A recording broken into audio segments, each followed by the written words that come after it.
مفاجأة مدوية لجماهير النادي الأهلي بعد مباراة الوداد المغربي في دوري أبطال أفريقيا. قبل ما نبدأ لا تنسى الاشتراك في القناة وتفعيل أيضا زر الجرس علشان يوصلك كل جديد أول بأول. وأهلا وسهلا بكم في الملخص الكروي.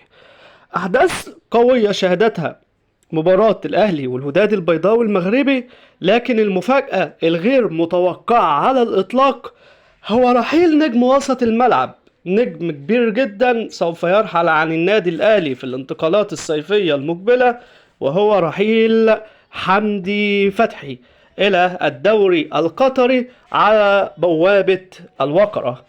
انتقال مفاجئ للجميع ومفاجئ لكل متابع كرة القدم المصرية، مفاجأة ما كانش حد متوقعها، وكمان جماهير الأهلي غضبانة بسبب رحيل حمدي فتحي مقابل 3 مليون دولار.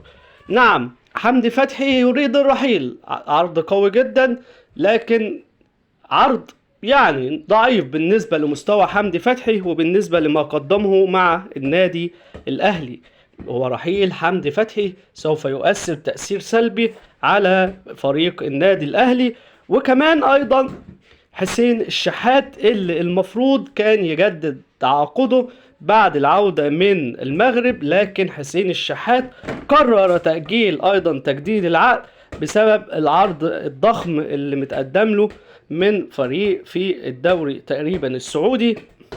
فعلشان كده حسين الشحات قرر تأجيل تجديد عقد مع النادي الأهلي.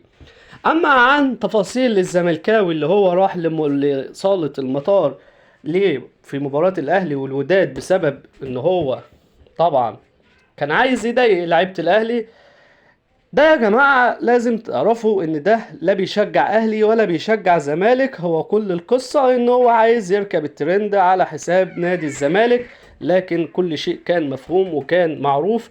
تابعونا علشان تعرفوا كل جديد اول باول في الملخص الكروي.